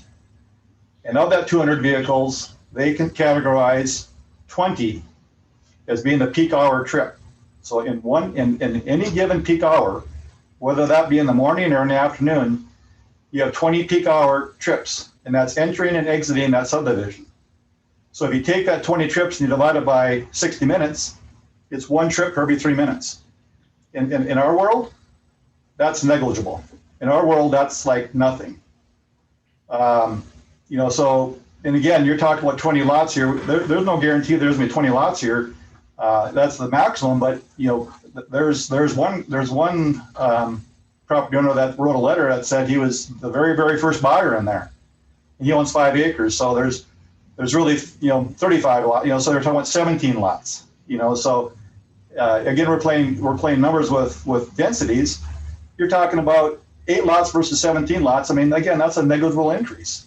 And again, these property owners are not trying to be bad. We're trying to follow. We believe we're following code. We believe we're doing the right thing, representing these property owners, and the style of home that's going to get built in this development is only going to increase the value of these property owners. It just is. They're going to be custom homes, very nice homes. The property rights of the property owners not only occur to existing residents, they also occur to the people that have this property. They have property rights. We all want to be good neighbors. We're not trying to be adversarial, but I think we're trying to do the right thing. So I think I answered your question a long time ago, but it's just going on here. So the traffic is a non-issue. It really is. Well, while I've got you there responding, let me follow up with the question. Does your client have a ownership interest in any of the other parcels in this possible 40-acre or 40 site mix, or 40-acre mix with 20 site? No, sir. He owns the 2 5-acre parcels on the north. And he has no interest in the other properties? No, sir. Does he have any partners that have interest in those other parcels? No, sir. So this is a standalone project. It is not a group of people going to, I mean, you don't know anything about the other parcels at this point. So this is a standalone project, Mr. Chairman, but staff is, and even at the reversion hearing, where Lucas was there and Mr. Sunderman was there, it was presented that this was a way going forward to develop these properties. Whereas it stood there for 15 plus years not being developed, simply because it couldn't be developed. You know, and it's not like it wasn't meant to be developed. It just couldn't be developed. No one could afford to do it. Nobody could get 8 people or 8 parcels together to do a subdivision. So I think staff is presenting this as a subdivision in the sense that it's going to be potentially 20 homes. There's developers, there's investors that may come forward in the future. So yes, we're not suggesting that this is just going to be one 5-acre split or one 10-acre split into 5 lots. It's potentially 20 lots. Taking out one 5-acre parcel because that owner was pretty belligerent in the board hearing, where he was pretty upset in the fact that he was presented that he could develop, and he's sitting 16 years later not being able to develop. So he's highly encouraging us to move forward so he can move forward. So this is, again, was intended to right a wrong, in essence. So the board had presented to the property owners that were there that this is a way of moving forward. We need to revert the property so you can move forward. So I think these property owners have agreed to that, and we're representing one of those owners in moving forward. We fully expect there's going to be more moving forward. So no, this is a 10-acre zoning for 5 lots. Very potentially could be more coming down the pike. Not from this developer, but from other developers. All right, well, thank you for that response. Is there any other commissioners that have questions of staff or of the applicant at this time? Yes, Bobby, Bobby. Go ahead.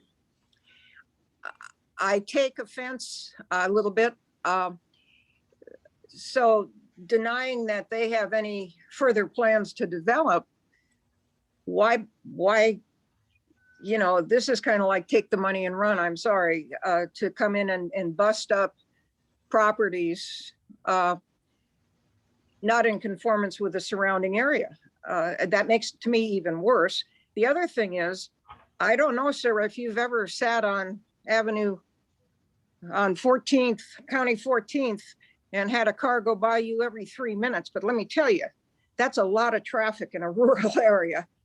I mean, that's just, for you to say it's not important or it's negligible, leads me to understand that you are not, well, yeah, that you're not buying into the quality of the area and what these people have done and all the rest. I'm sorry, that fried me. Thank you, sir.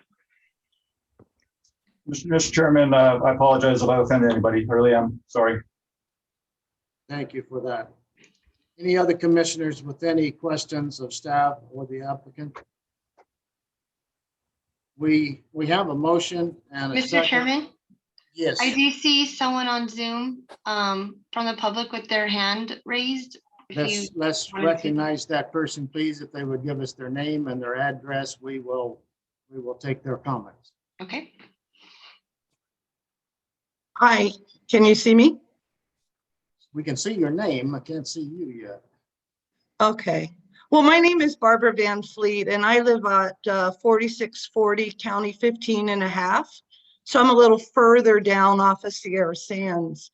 I guess the comment that really is bothering me is the developer that is stating that it would be better to have the traffic go down Sierra Sands versus 5E.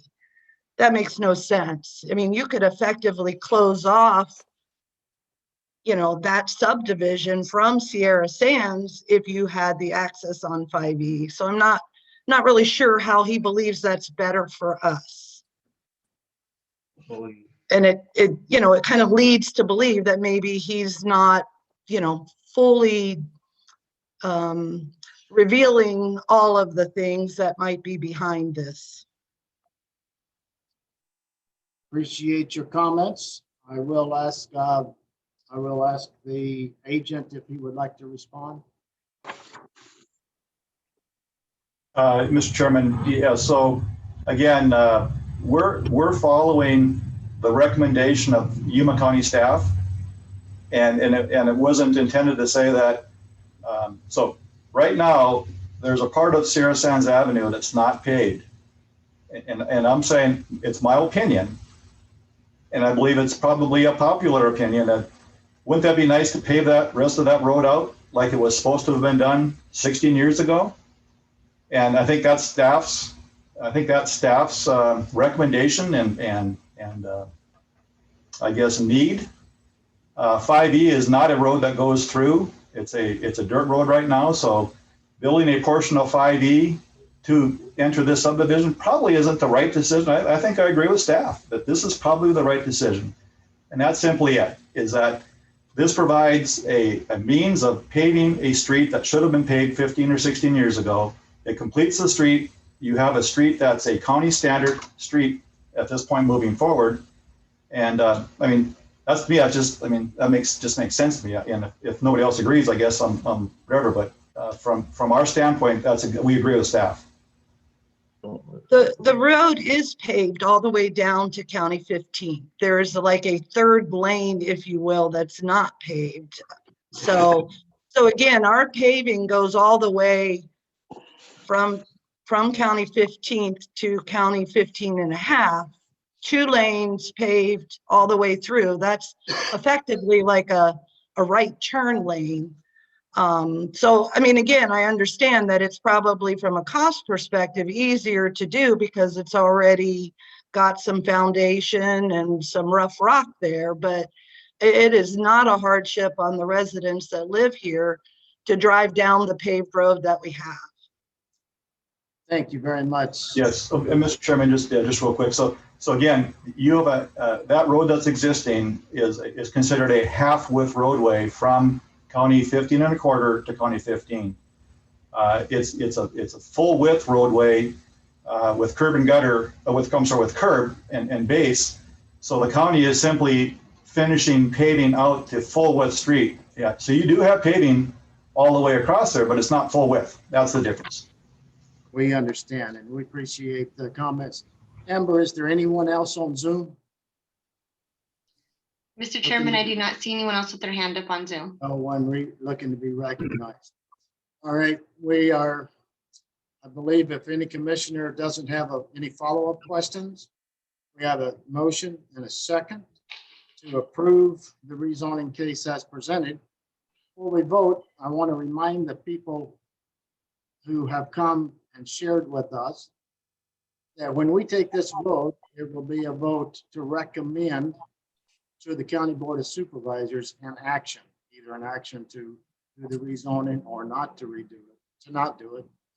And that's based on the decisions that the commission has reached based on planning and zoning regulations and staff's recommendations. County Board of Supervisors has a political decision that they have to make as well when it comes their turn. They're elected representatives and they're elected to represent you. So whatever the vote comes out tonight, we'll have an opportunity to take that to the County Board of Supervisors, and the County Board of Supervisors is more inclined to take in the political ramifications as well as the planning and zoning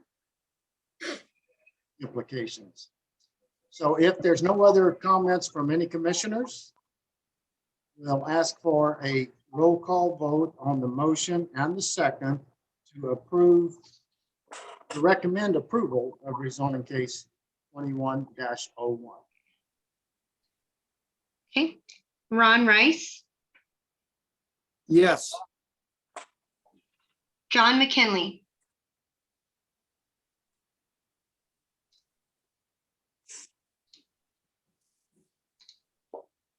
I need to Apparently unmute. he's voting no.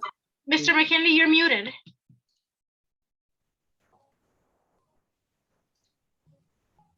He's Amber, saying can you unmute him? Can we see? let's see. I click ask to unmute, but he has to be the one that unmutes, but his thumbs down, is that a no? No, okay. Tim Bowers, No. Danny Bryant, I vote yes. Matias Gonzalez, Yes. Bobby McDermott, No. Gary Black, Yes. Paul White, No. motion fails, 4-4. So the recommendation that goes to the Board of Supervisors is a no vote. And Mr. Bryant? yes, You do have the option of making a different motion. Or That's somebody to true. make a different motion. that's true. I mean, if there's another motion, if somebody wants to vote to deny it, that could end up as a 4-4. It would be the same vote unless there's a commissioner that wants to vote differently.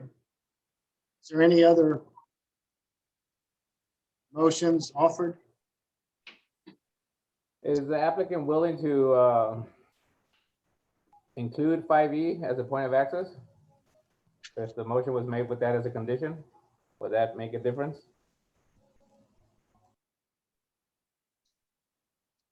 Applicant? So I'm sorry, the question is if we included 5E as part of the development? Correct. Would that make a difference if the motion was made for approval?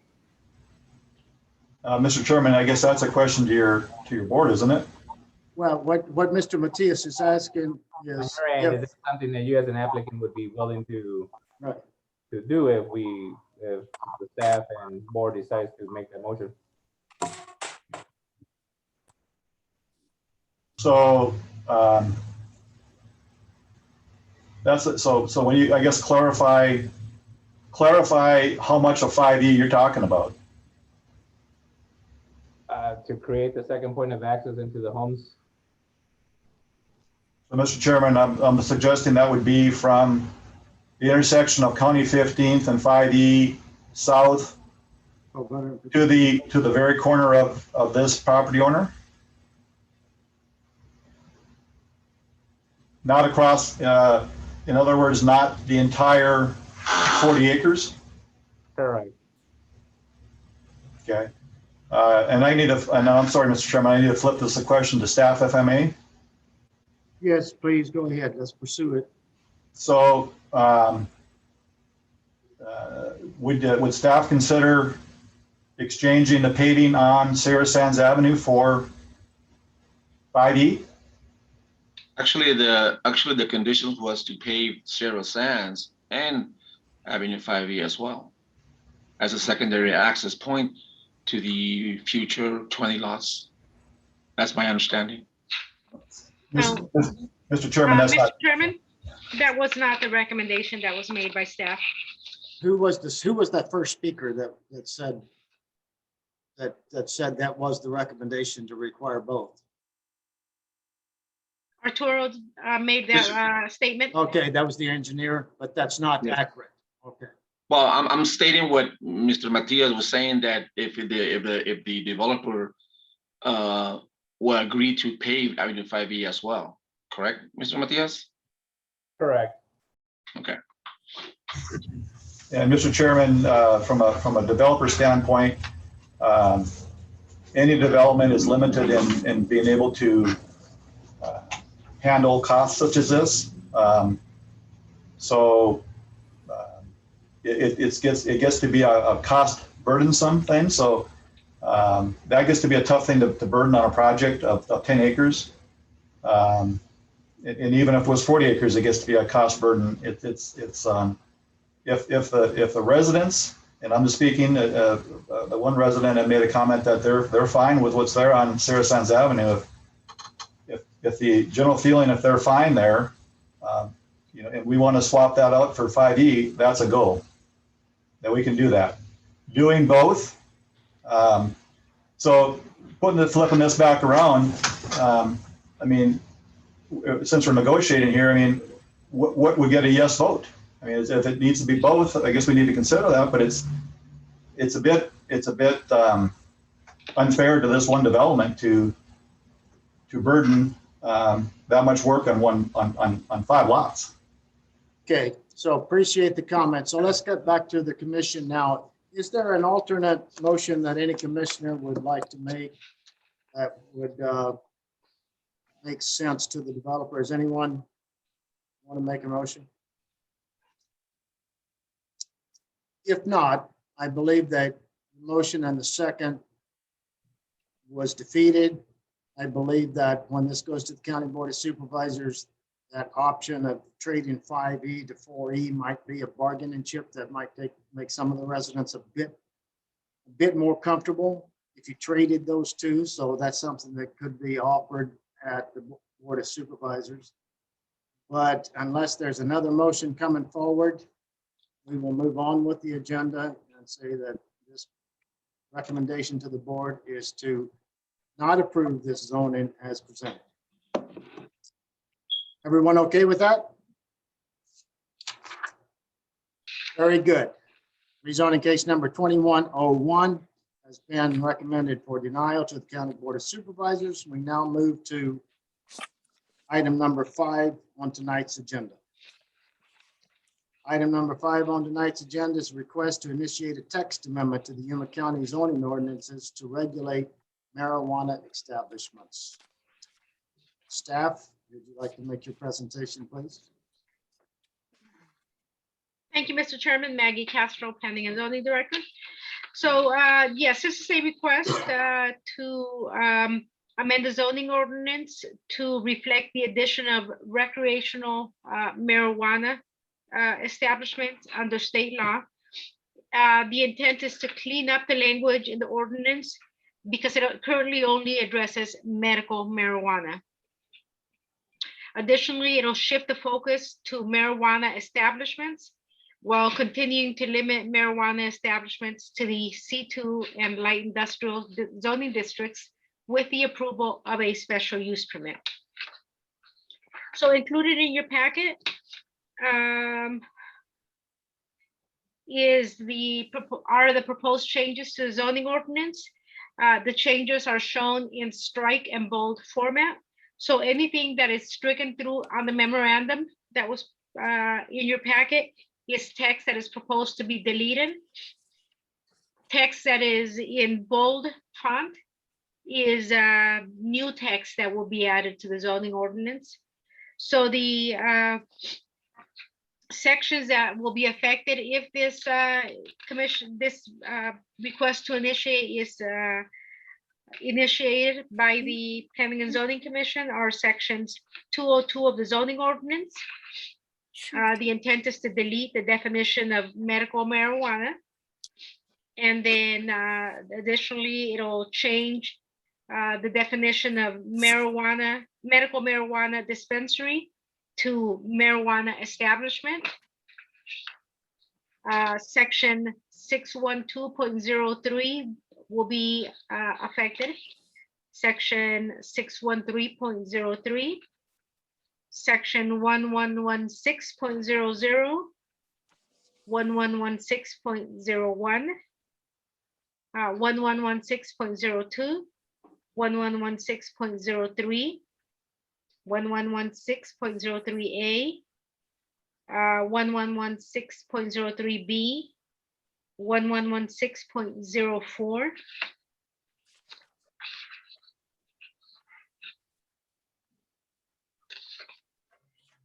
and 1116.05 and 1116.07 all have proposed changes that will be affected by this commission initiative.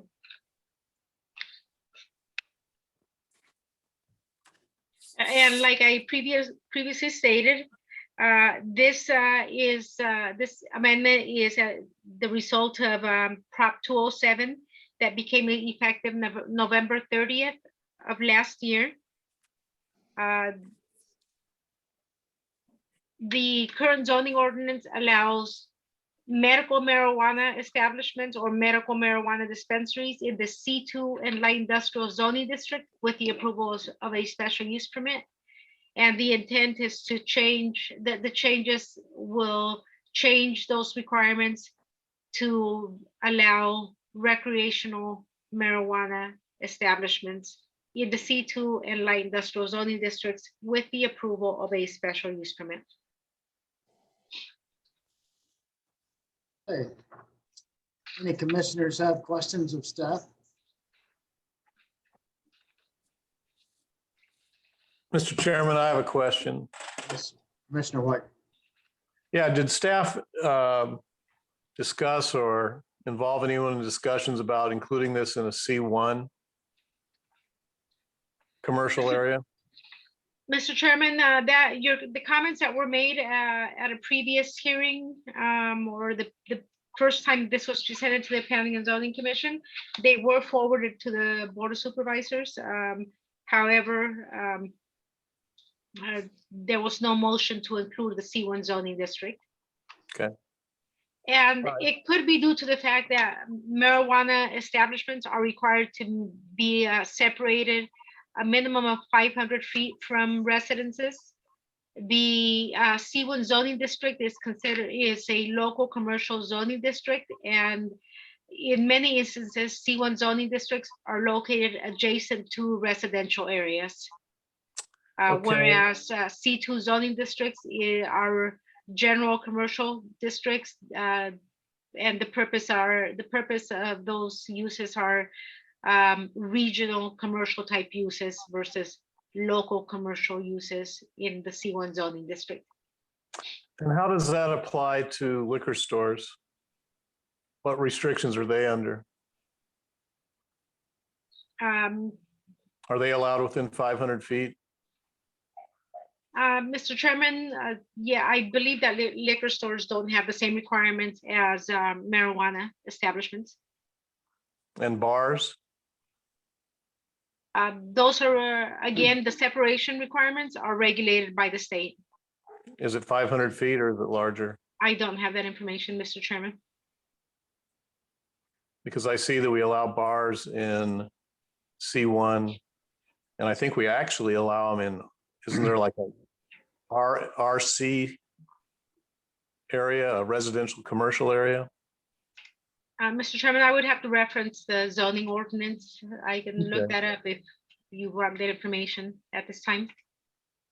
Yeah, and I looked those up, and to me, it seems like the recreational distribution places are no different than a liquor store or a tobacco establishment.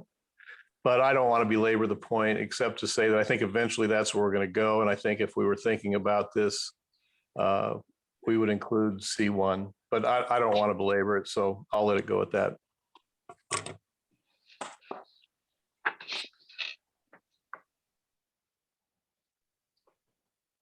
Any other commissioner have questions of staff?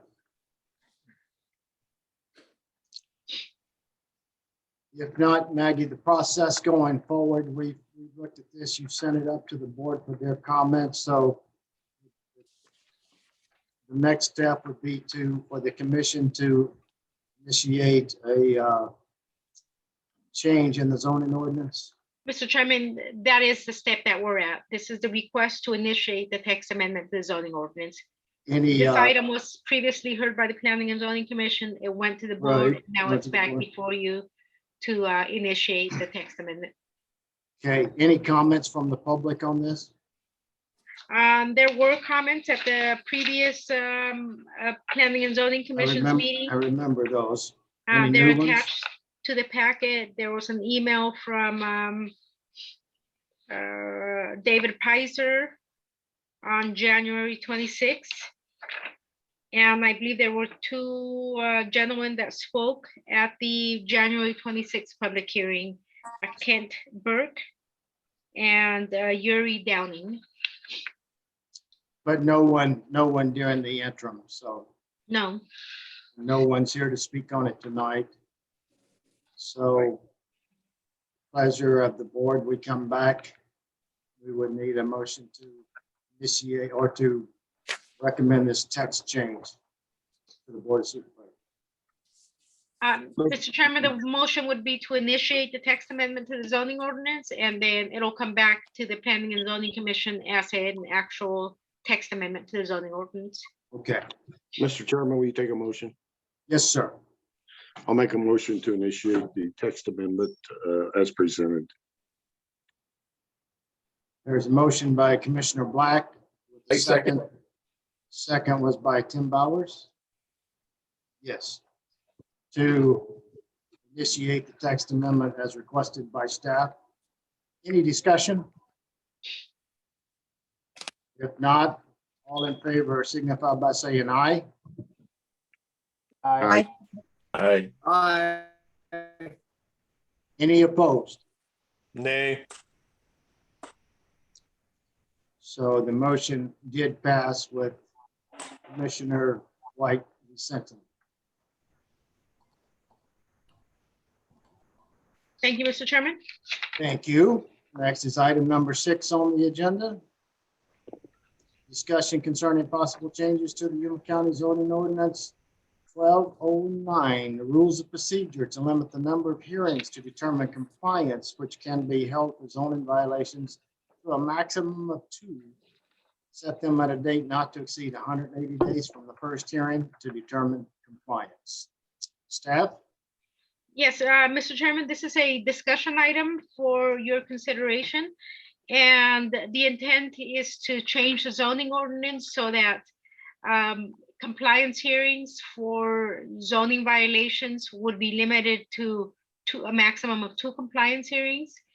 And then for them to be set at a maximum of 180 days from the first hearing.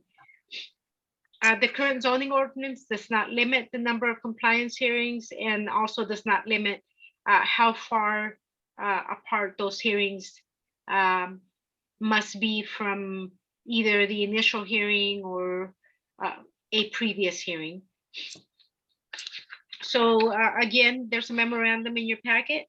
It includes the proposed changes to the zoning ordinance. Section 1209.05 is the section of the zoning ordinance that will be affected. And again, the changes are shown in strike and bold format. Anything in bold is new language that is proposed to be added to the zoning ordinance. And anything in strike through is information or language that is proposed to be deleted from the zoning ordinance. And does this come up from request from the public or from the supervisors, or how did you take this up as a item? This was a suggestion that we received from an elected official, from one of the supervisors. Yes. Discussion by the commissioners. Anyone have questions of staff? Mr. Chairman, this is Ron Rice. Yes, I have a Ron. question. Go Okay, ahead, sir. I mean, what is the reason? Why? What is the reason for this? Yeah, I mean, is it just somebody's suggestion, or is there a problem with it? Why are we changing it and going through all of this? Mr. Chairman, the reason is that there's some violation cases that seem to be that seem to take much longer than others. Hello? So the intent is to resolve or get property owners to bring their properties into compliance within 6 months of the initial hearing. There's times when cases are heard by the hearing officer, and there's numerous compliance hearings that are set. And some cases tend to drag out, 8, 9 months, 12 months at times. Most violation cases are resolved. Approximately 50% are resolved within 6 months. There are those that tend to drag out over that 6 months period or that amount of time. Is there any other commissioners with comments? And Mr. Chairman, Yes, Commissioner McDermott. it's, yeah, it sounds very sensible. It's pretty illogical to let everything else has time limits on it. Thank heavens, even rezoning. So I'm hoping, yeah, that it would make it very difficult for staff and waste a lot of time, you know, that without a direction as to compliance with the suggested corrections and whatever. Yeah, I'm surprised that it was allowed just to kind of roll along. So I'm thoroughly in favor of it. Any other comments from commissioners? And Mr. Chairman, just to clarify a statement that I made, this discussion was held with at a public hearing with the Board of Supervisors. So it was a recommendation of the board to move this forward, or for staff to work on changes to the zoning ordinance. Very good. Thank you for that. I appreciate that. All right. Anything else from commissioners? So the action that's being requested is to initiate this change. Mr. As Chairman, requested, the yes. action right now is to either provide input, any suggested changes, and then forward this item to the Board of Supervisors For for one their more input. review. Mhm. I know that Supervisor Simmons has gotten a lot of heat from a lot of neighborhoods when he has tried to get violations corrected. And they tend to, the hearing officers tend to want to give the people a long time, but the neighbors aren't quite that hospitable. They would like to see the item resolved. So this just encourages the hearing officers to get it done quicker and either cite the person or get them determine that they're in compliance, or expedite that up to Superior Court, to the court system.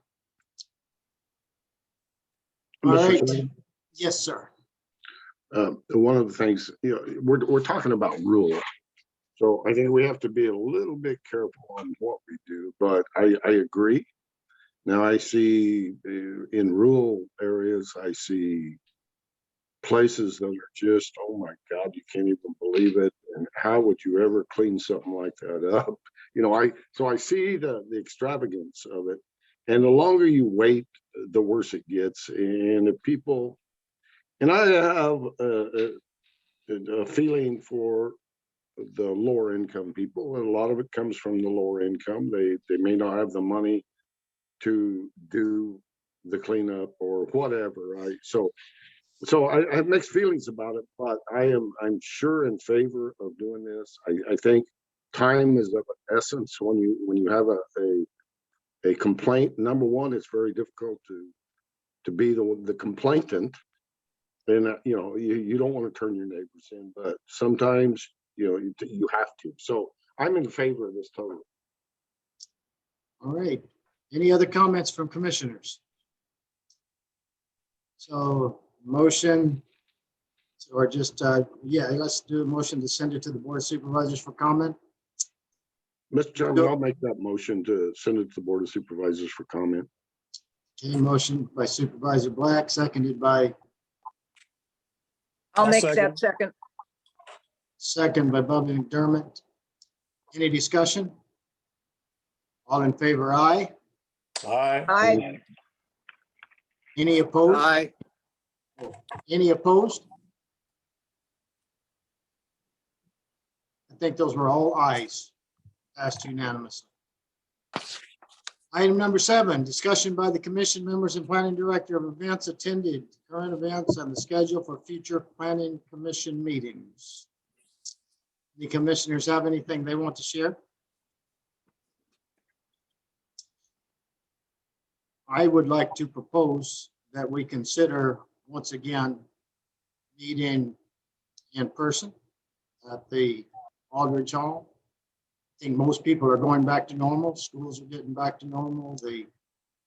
Many of the social distancing rules have changed. The COVID-19 cases have dropped. Tonight is a great example of how difficult it is to hold public hearings where a lot of people want to speak. So I would suggest that we consider meeting again in person for the April meeting. What do other commissioners say? Mr. Chairman? Yes. Just a point of view. I have no problem. I vaccinated everything, so I don't have a problem with meeting in meetings. Although I would maybe for the summer would suggest that we rotate one leave 4 of us or 5 of us. What is I mean? 4 or 5 of us out that be on Zoom, and then the balance would come in on regularly. That sounds like a great idea, Commissioner Black, except it just, I guess, doesn't work. We explored that, and apparently you can't do both. I mean, you can't have some Zoom and some in person because of the feedback that gets created. Is that accurate? Mr. Chairman? Maggie? Yes. No, Mr. Chairman, there would be a way to have a hybrid meeting where some commissioners would be in attendance in person and some would be in attendance by Zoom. Okay. We do still have social distancing requirements. I did reach out to the health district director, and her recommendation was to, if you do meet in person or if you do vote to meet in person, that continue to wear masks, limit the number in attendance, and then ensure social distancing between seats in the auditorium. So one option would be to have a number of commissioners in person and another via Zoom. I like that idea. I was told that might not work, but if it works, I like it, Gary. Thank you. Go ahead. Mr. Bryan? Go ahead. Maggie. I would like to encourage you to reach out to Craig Sellers, the DDS director, so that he can provide you with a layout of the auditorium and how that setup would work before we make a decision on this. Maybe we can bring this up at the next hearing. Mr. Bryan, if I may also add to Maggie's comment, I would recommend we wait till next meeting just to see how the numbers go after spring break. I think that seems to be the national concern. Numbers are down, but we'll see what happens in 2 weeks. So next meeting, I think we will be able to make a better decision on that. Well, that sounds fair. And what we could do during that interim is I could work with Craig Sellers to find out what that would look like. And then we could bring that back to next meeting. Mr. Chairman, just one other comment. Yes, sir. I think, during this pandemic, I think Zoom has actually brought us to a sense of communication that may be very important especially for board members. Sometimes it's really inconvenient to go directly to a meeting. So Zoom is a great option, I think, that we can use and should use. I agree. For the rest of the time. I agree. Even if we start to meet in person, if we can do both, there's no reason why commissioners that are out of town or out of place can't participate by Zoom. So I'll cover those things with Craig and see if they're doable, see if they make sense for the department, and then we'll bring that back to next meeting. Perfect. Everybody okay with that? Any other discussion? Any other discussion from members? Yes, who we got? Did someone else want recognition? No. Maggie, did you have anything else? Mr. Chairman, I do not have anything else. Amber, good job. Thank you. You were a good policeman. You did a good job. And if there's nothing else to come before the commission, we will stand adjourned. Thank you all. Thank you. Have a good night. Thank you. Good night. Goodbye.